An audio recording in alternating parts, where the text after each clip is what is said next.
हर हर महादेव। जय मैया गौरी पार्वती के चरण में प्रणाम करती हूँ, मेरा प्रणाम स्वीकार हो। अपनी भोलेनाथ के चरण में प्रणाम करती हूँ, मेरा प्रणाम स्वीकार हो। गणपति बप्पा के चरण में प्रणाम करती हूँ, मेरा प्रणाम स्वीकार हो। एक किसी गांव में एक राजा थे। जो राजा था तो उसका एक लड़का था, 27 साल का लड़का था। राजा लड़का के शादी कर दिया तो पहले के युग के किसी को घर में लैट्रिन नहीं रहता था, चाहे कितनो अमीर से अमीर हो, सब खेत में लोटा लेके मैदान जाते थे। और रानी थी तो भी वो भी अपना सबको साथ में खेत में गए लैट्रिन करने। जो खेत में गए तो चारों सहेली छप बैठे हैं लैट्रिन करने के लिए, और राजा भी एक लोटा लेके अब खेत में चली गए। एक खेत के ई पट्टी रानी बैठी है और एक खेत के ऊ पट्टी राजा बैठे हैं। अंधेरी रात है, पता नहीं चला बैठे हैं। तो इसका सब बोल रहे हैं रानी है, तो चारों सब बोल रहे हैं। पहले के युग में अभी भी जाते हैं साथी, 4 औरत रहते हैं तो अपना अपना कहानी कहने लगते हैं। तो रानी के बोल रहे हैं कि अच्छा ये तो बताइए रानी साहब कि आपको तिरिया चलितर आते हैं? वो तो बोलती है कि नहीं, मेरा तो नहीं आते हैं। दूसरी वाली रहती है तो बोलते हैं कि हमरा तो आते हैं। तो बोलते हैं आपको कितना आता है, कितना तिरिया चलितर आता है? तो बोलते हैं कि हमरा तो खचिया से 2 खचिया आता है, तिरिया चलितर हम तो बहुत जानती हूँ। दूसरी वाली को पूछती है कि अच्छा ये तो बताइए आपको आता है तिरिया चलितर? वो बोलती है कि हाँ हमरो भी आते हैं, हम भी जानते हैं, जे ऐसा नहीं है कि हम नहीं जानती हूँ। वो बोलती है कि आप कितना आता है? तो बोलते हैं कि हमरा यह सुपा से 1 सुप तिरिया चलितर आते हैं, जे हम बहुत जानती हूँ। तीसरी से पूछती है कि अच्छा ये तो बताइए बहन आपको तिरिया चलितर आते हैं? तो बोलती है कि हाँ मेरा तो आते हैं। तो कितना आते हैं? तो हमरा ज्यादा नहीं आते हैं, 1 और डाली रहते हैं, वह डलिया से भर 1 डाली भराते हैं, ओकरा से ज्यादा नहीं आते हैं। ये रानी थी तो बेचारी बहुत बचपन से गरीब घर के बेटी है ये थी। भले राजा घर में वो शादी हुआ था, वो भगवान के बहुत भक्ति भाव से भी पूजा करती थी। इसी के कारण उसका भगवान की मर्जी कि राजा घर में शादी भी हो गए थे। रानी से पूछा गया कि अच्छा ये तो बताइए आपको तिरिया चलितर आते हैं? तो बोलते हैं कि नहीं, मेरे तो नहीं आते हैं। हम सब दिन तो भक्ति भाव में भगवान के मंदिर जाते थे, पूजा करते थे, अब अपना काम धंधा में लग जाती थी। बोलते हो कि सब बोलती है कि नहीं आपको तो जरूर आते होंगे, बताइए ना कुछ भी। कल के नहीं मेरा नहीं आते हैं। कल के जरूर कुछ आते होंगे, जरूर जानती होंगे। कल के हाँ हम जानती हूँ, बाकी एकदम तनी सुन जानती हूँ। एक मच्छी रहता है उसका मुंडी भर जानती हूँ, उससे ज्यादा नहीं जानती हूँ।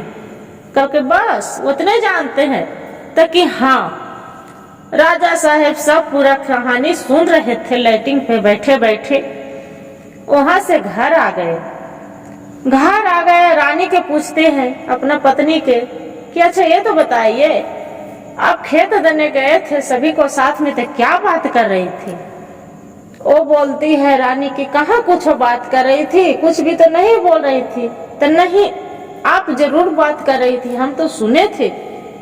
रानी पूछती है कि क्या सुने राजा साहब, हम तो देखे नहीं आपको। तो नहीं हम सुनी हूँ से सभी बोल रही थी कि मेरा खचिया से 2 खचिया तिरिया चलितर आते हैं, और कोई बोले कि 1 सुप आते हैं, कोई बोले कि 1 डाली आते हैं, और तू कुछ भी नहीं जानती है? तो बोले नहीं मेरा तो कुछ भी नहीं जानती हूँ। राजा साहब बोलते हैं कि अच्छा ये तो बताओ, तू भी तो बोल रही थी कि मेरा मच्छी के मुंडी भराते हैं, क्या तिरिया चलितर होते हैं बता। वो बोलती है कि देखिए राजा साहब आप नहीं सुनिए तो अच्छा है, आप मत सीखिए, आप बहुत धोखा खाइएगा। कल के नहीं हमको बताइए जे आप नहीं बताइएगा तो हम अपना जान दे देंगे। रानी अब सोचती है कि अरे ये राजा साहब तो अब जीत पर अड़ जाएंगे, अब कुछ कर लेंगे तो हम क्या होगा। रानी बोलती है कि राजा साहब आपको सुनना ही है, तक कि हाँ हमको सुनना ही है, आप बताइए। राजा साहब क्या करते हैं कि जो उसका कमियां रहते हैं उसी को बोलते हैं रानी की राजा साहब आप कुछ मत करिए, जाइए, और जो कमियां हैं जिनको हर जोतने जा रहे हैं खेत में ना, आप साथ में चली जाइए। कहते हैं कि राजा पूछते हैं कि क्यों, तो जाइए तब। तो क्या करते हैं कि राजा हर बैल लेके और चली जाते हैं, पहुंचा लाते हैं खेत में। एक क्या करती है रानी के कमियां के मछली मंगाते हैं और वही मछलियां नौकर के दिया खेत में जाकर छिटवा देते हैं। खेत में छिटवा देते हैं, मछली पूरा छटपटा, धूप के कारण मछली छटर पटर जेठ बैसाख के महीना रहते हैं पूरा छटपटाने लगते। राजा देखते हैं कि अरे ये तो सूखा खेत है, ये तो मछली है, कहाँ से आ गया भाई। राजा साहब क्या करते हैं कि गराई पूरा पकड़ के मछली ले आते हैं और रानी के दे देते हैं कि लो ये मछली भून देना। बोलते हैं कि ठीक है, मछली ला के दे देते हैं। रानी भूंज भांज के और अलगे धर देती है, झाँप पोत के धर देती है। राजा साहब आते हैं खेत में से नहा खींच के और खाना खाने के लिए मांगती है, तो मांगते हैं तो देख सब्जी और रोटी परस देती है। जब रानी सब्जी रोटी परस देती है तो राजा साहब पूछते हैं कि अरे अब तो सब्जी रोटी दिए है, हम मछली लाए जे क्या किए। रानी बोलते हैं कि राजा साहब आप मछली कहाँ से लाएंगे, अब मछली जेठ बैसाख में कन्हू मछली मिलता है खेत में, जे कि आप मछली लाए हैं, नहीं कन्हू पानी है और नहीं कुछ है, नहीं कुआं है, नहीं तालाब है, सूखा खेत में कहाँ से मछली आएगा। तो बोलते हैं कि नहीं कैसे लाए हैं, जो लाए हैं झूठ बोल रहे हैं। बोलते हैं कि नहीं आप झूठ बोल रहे। राजा क्या करते हैं कि गुस्सा से तलतलाए लूटते हैं और उठ के रानी के 2-3 डंडा धर देते हैं। रानी रोते हैं और जाके वजह पड़ी गांव मोहल्ले में बोलते हैं कि अच्छा ये तो बताइए मेरा पति है जे पगला हो गए हैं। तो बोलते हैं कि कैसे, क्या हो गया है जे आप काहे ले रो रहे हैं। तो अच्छा आप ही बताइए बहन, आप ही बताइए भैया, एक जेठ बैसाख में कन्हू मछली मिलता है खेत में, सावन भादो तो नहीं है ना। बोलते हैं नहीं, सही राजा साहिब पगला गया है, अपना पत्नी के मार थुर रहे हैं। क्या करते हैं कि उसका बांध देते हैं, बांध के कड़क धूप में छोड़ के और राजा साहब के 2-4 डंडा मार भी देते हैं। सभी मार देते हैं कि यही कहते हैं कि कितनों पत्नी होते हैं।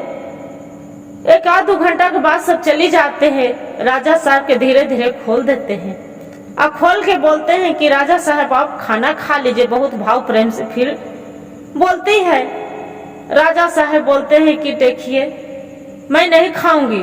वो बोलते हैं कि राजा साहब खा लीजिए। माया ममता जगाने लगती है, जो खाना परसती है। खाना परसला के बाद राजा जैसी बैठते जय मछली लाके दे देते तो बोलते कि अब मछली कहाँ से आ गया, मेरा तो तू चाल चली कि मछली है नहीं, अब मेरा 4 डंडा सबसे पिटवा लिए। वो बोलती है रानी साहब की देखिए राजा साहब आपसे हम बोले थे ना कि औरत के एक तिरिया चरित्र भी होते हैं। तिरिया चरित्र आप कैसे सीख गए, यही तिरिया चरित्र औरत के, समझे कि कभी औरत के बुद्धि कोई जान नहीं पाएंगे। हर हर महादेव। जय मैया गौरी पार्वती के चरण में प्रणाम करते हुए मेरा प्रणाम स्वीकार हो। गुरु भाई गुरुवानों, कथा कहने वाला पर भी दया करिएगा भोलेनाथ, और सुनने वाला पर भी कृपा बरसाए रखिएगा। और जो कथा अच्छा लगे तो वीडियो लाइक सब्सक्राइब जरूर करिएगा। हर हर महादेव।